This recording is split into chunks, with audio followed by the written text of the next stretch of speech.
This is in regards to the East Nibitan autonomy. Honorable Prime Minister, during the 30th anniversary of the Rabaul volcanic eruption at Gelegele in Kokopo, Rabaul, last year you announced your support for the autonomy for East Nibitan. That statement raised strong expectations among our people. Our call for autonomy is not about separation. It's about empowering our province to make decisions, manage our resources, and deliver better services to our people. Therefore, Honorable Prime Minister, triple ask him to what actions have been taken since the announcement last year? Number two, is there a clear roadmap or timeline in place? As Lois Nibitan, I think the discussions it's been ongoing for 24 years now. And number three, what role is the Department of Provincial and Local Level Government Affairs playing in this process?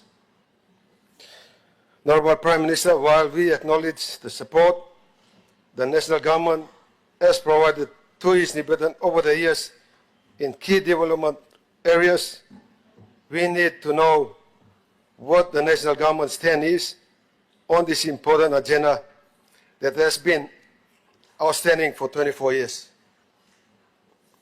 Acting Speaker, before I sit down, I would also like to commend the work of the Provincial Autonomy Committee. We have been actively progressing our autonomy agenda together with New Ireland and our provincial governments. Some have passed on, like Sir Julius Chen, Chief Sinai Brown, and this whole line and only go past these all discussions. Long the time through na. Time you go to East Nibitan, all man by you talk to all any other forum, boli talk to Lucia. Lastly, Saturday last week marked East Nibitan 40th anniversary in its provincial government in the province.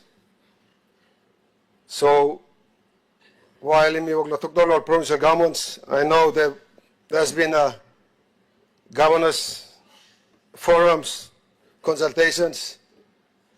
There were other national departments that will come down to the place, consult, want them miplo online to the place. Miplo like sabe, how long ba miplo oglo, waiting response from national government. Thank you, Acting Speaker. The Honourable Prime Minister.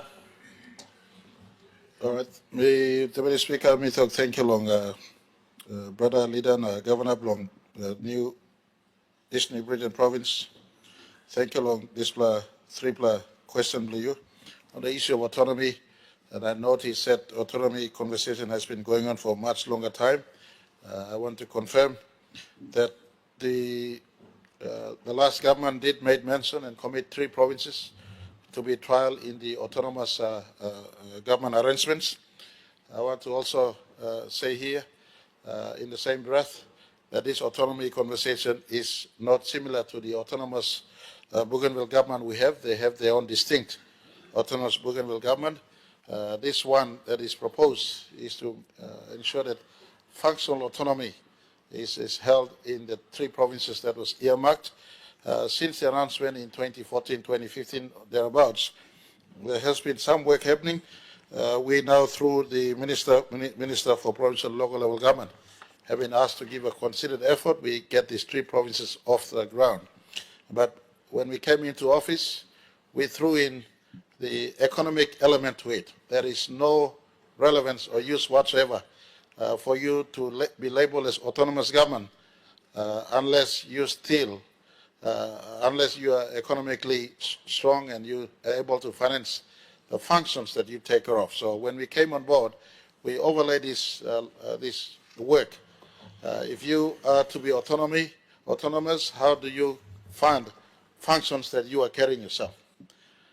You talk autonomy, but you must still depend on Waigani. Then Emina really match him Ting also you must send up the leg yet.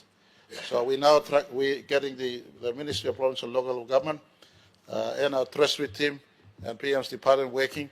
These are areas where you could be able to self-finance, self-raise finance, and carry that responsibility yourself with minimal requirement from Wagani to give support. So I want to confirm we have not killed the 3 provinces from being autonomy.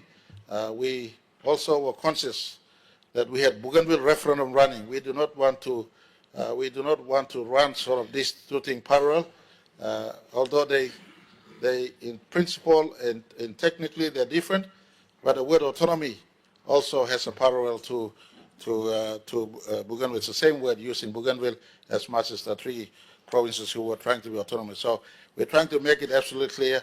It's an autonomy level below sovereignty contest.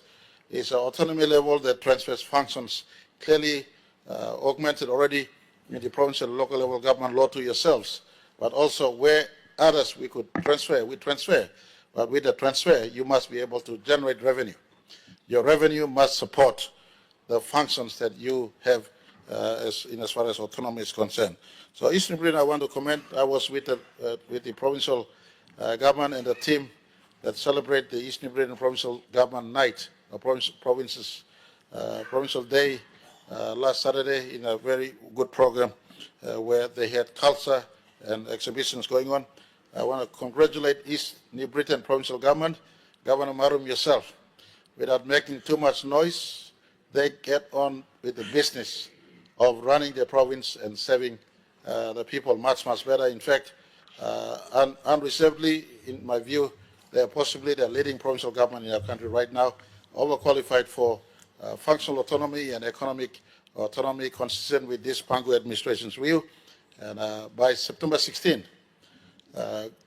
the fullest definition of autonomy per se that we are tailoring will be announced to the country, and by September 16 this year, right to September 15th next year, in our 50th year as part of the reset, clarifying the function of provincial government, entrusting it, and allowing those who qualify for autonomy to gain autonomy and work. So Waikari is not the only power center.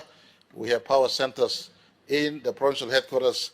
They run the provinces, they serve the people, and Waikari become the oversight, macro manager, etc., going forward. This is the line of thinking we have. Mind you, it was a Pangu government that constructed provincial government system. I'm here not to kill the provincial government system, but rather entrench it. Waikani have 18 months grace period functions. Provincial governors have full 5-year mandate. And I want to rally all of us, especially open members, let us support strengthening provincial government. The governors have 5-year mandate. If they do their work much better with functions, life is easier for whoever is Prime Minister going forward. Thank you. We have a supplementary. Honorable Governor for his speak. Thank you, Deputy Speaker. Could the Prime Minister explain his definition, because he said that in order for East New Britain to be granted autonomy, they have to raise enough money to fund themselves. Now, what is the definition between autonomy and independence? And I want to preface it by asking the Prime Minister this.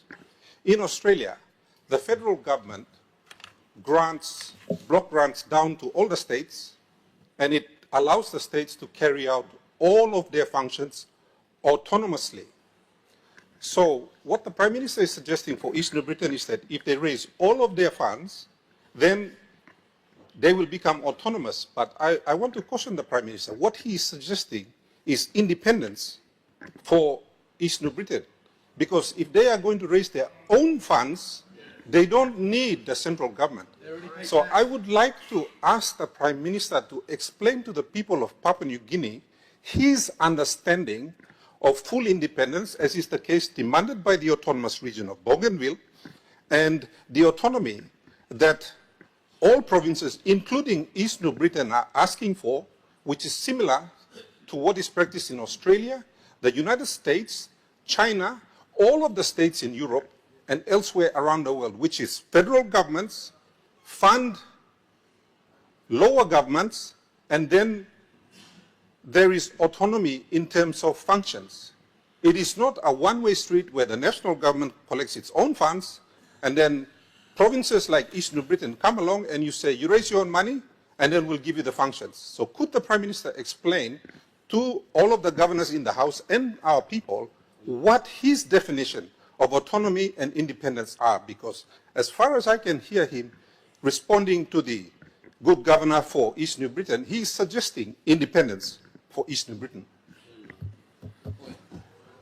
The Honourable Prime Minister.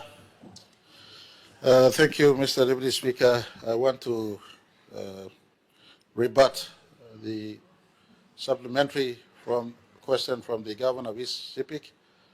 When you stand up with your ears shut, you misquote people.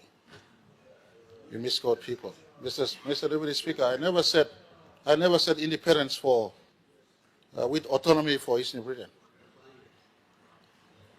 When you assume and make inferences, and when you come with a place in heart that is totally misplaced, then you make assumptions. There was no pointer to independence in my reply to this. Functional autonomy must be supported by revenue-raising measures in the province.